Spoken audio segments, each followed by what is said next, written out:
Hai semua, setelah pembahasan mengenai laporan keuangan serta analisis rasio keuangan, pada sesi online kali ini kita akan membahas tentang perencanaan keuangan jangka panjang perusahaan.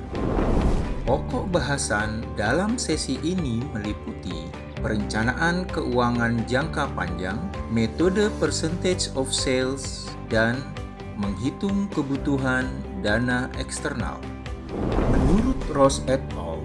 Tahun 2013, perencanaan keuangan perusahaan adalah sebuah pernyataan mengenai apa yang akan dilakukan perusahaan di masa yang akan datang. Proses perencanaan melibatkan investasi pada aset dan penentuan kebutuhan pendanaan eksternal perusahaan.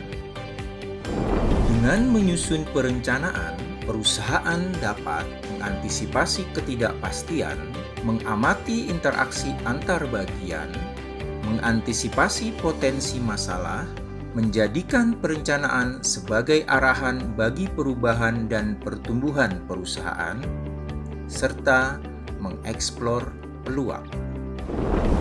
Pendekatan sederhana dalam menyusun perencanaan keuangan jangka panjang adalah pendekatan persentase penjualan atau percentage of sales approach, di mana pendekatan ini melibatkan keterkaitan antara pertumbuhan dan pendanaan. Selain itu, diperlukan plug variabel yang merupakan sumber pendanaan eksternal untuk mengatasi surplus atau defisit pendanaan yang dalam perhitungannya akan menyeimbangkan sisi aset serta kewajiban dan ekuitas pada proforma neraca. Pendekatan percentage of sales ini menggunakan proforma laporan laba rugi dan proforma neraca yang disusun berdasarkan laporan keuangan historis dengan beberapa asumsi dalam membuat proyeksi untuk masa mendatang. Berikut langkah-langkah secara singkat dalam menyusun perencanaan menggunakan percentage of sales approach. Pertama, menyusun proforma laba rugi. Dalam menyusun proforma laba rugi, perlu dibuat proyeksi penjualan yang dihitung dari penjualan di tahun ini dikalikan dengan asumsi tingkat pertumbuhan penjualan. Cara sederhana dalam memperkirakan pertumbuhan penjualan adalah berdasarkan pertumbuhan penjualan pada tahun-tahun sebelumnya.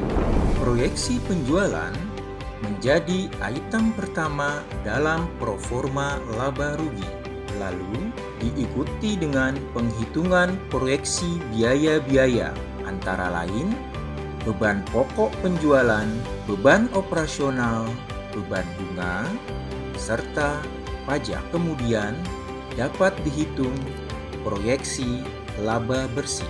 Terdapat proporsi laba bersih yang dibagikan kepada pemegang saham sebagai dividen, dan ada pula proporsi yang menjadi laba ditahan untuk menambah modal perusahaan.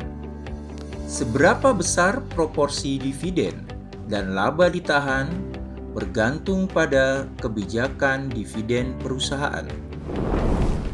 Kedua, menyusun proforma neraca. Dalam menyusun proforma neraca, perlu dibuat proyeksi total aset serta pendanaan untuk mendukung pertumbuhan penjualan. Pada proforma laba rugi dan proforma neraca yang sangat sederhana, dapat diasumsikan bahwa seluruh item dalam laporan laba rugi dan neraca bervariasi seiring dengan tingkat pertumbuhan penjualan. Akan tetapi, untuk menyusun lebih lanjut proforma laba rugi dan proforma neraca, perlu diperhatikan item apa saja yang bervariasi seiring dengan perubahan penjualan, dan item apa yang tidak terpengaruh atau tidak berubah walaupun penjualan naik atau turun. Terakhir, hitunglah kebutuhan pendanaan. Pada tahap ini, dihitung berapa kebutuhan pendanaan yang diperlukan untuk mendukung kenaikan aset akibat kenaikan penjualan, yang dihitung dari selisih antara pro forma total aset dan pro forma total kewajiban ditambah ekuitas. Pada tingkat pertumbuhan penjualan yang relatif rendah, perusahaan hanya membutuhkan tambahan aset yang tidak terlalu banyak, sehingga dana internal perusahaan masih dapat mencukupi kebutuhan aset tersebut. Tingkat pertumbuhan yang dapat dipenuhi oleh dana internal perusahaan disebut internal growth rate.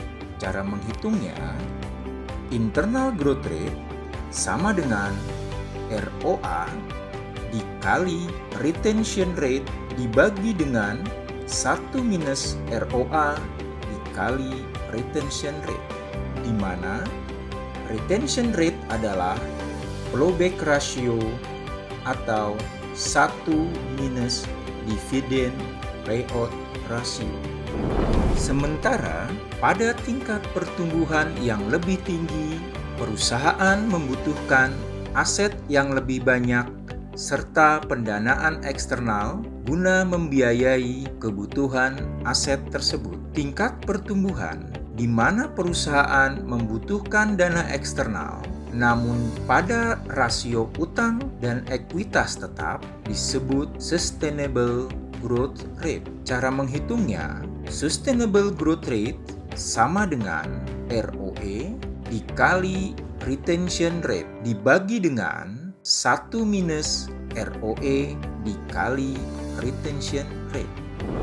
Dalam analisis Dupont yang telah dibahas pada sesi sebelumnya, diketahui bahwa ROE dapat didekomposisi menjadi 3 komponen, yaitu profit margin, total asset turnover, dan equity multiplier.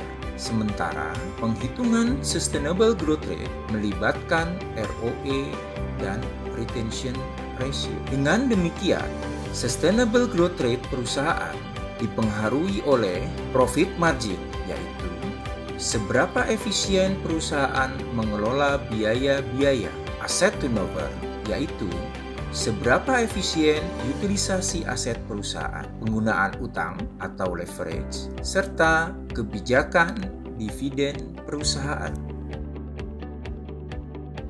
Demikian penjelasan mengenai perencanaan keuangan perusahaan.